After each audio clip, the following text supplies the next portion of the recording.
Welcome to PM7 media. Young rebel star Prabhas ప్రస్తుతం మారుతి దర్శకత్వంలో రాజా సాబ్ movie చేస్తున్న సంగతి తెలిసిందే. ఈ చిత్రంలో మాలవిక మోహనన్, నిధి అగర్వాల్, రిద్ధి కుమార్ హీరోయిన్లుగా నటిస్తున్నారు.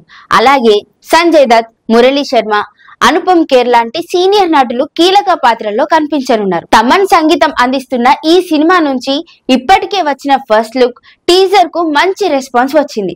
ప్రత్యేకంగా టీజర్ లో Prabhas vintage look, comedy, romance track, glamour presentation, VFX, camera work అన్ని బాగా ఉండటంతో అంచనాలు ఒక్కసారిగా పెరిగిపోయాయి. ఇప్పటికే ఈ టీజర్ మిలియన్ల వ్యూస్ తో యూట్యూబ్ లో ట్రెండింగ్ లో ఉంది. ఇలాంటి సమయంలో రాజా సాబ్ సినిమా కథ నెటింట్లో లీక్ అయిందనే వార్త వైరల్ అవుతోంది.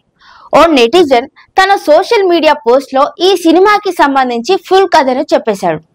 లీక్ అయిన కథ ప్రకారం ప్రభాస్ పాత్ర ఆర్థికంగా ఇబ్బందుల్లో ఉంటాడు. ఓ కోటకు తన వారసత్వం ఉందని తెలిసి అక్కడికి చేరతాడు.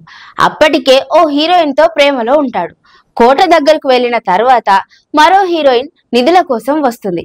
తరువాత కోట వారసురాలుగా మూడో హీరోయిన్ ఎంటర్ అవుతుంది.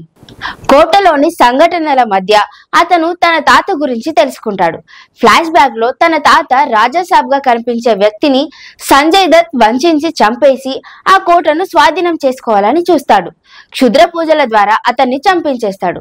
రాజాసాబ్ ఆ కోటలోనే దయ్యంగా మారి తిరుగుతుంటాడు. చివరికి క్లైమాక్స్ లో విలన్ దెబ్బకి ప్రభాస్ పడిపోతే తన తాత ఆత్మ అతని శరీరంలోకి ప్రవేశించి సంజయ్ దత్ ను అంతమొందిస్తాడు అని ఆ నెటిజన్ చెప్పుకొచ్చాడు.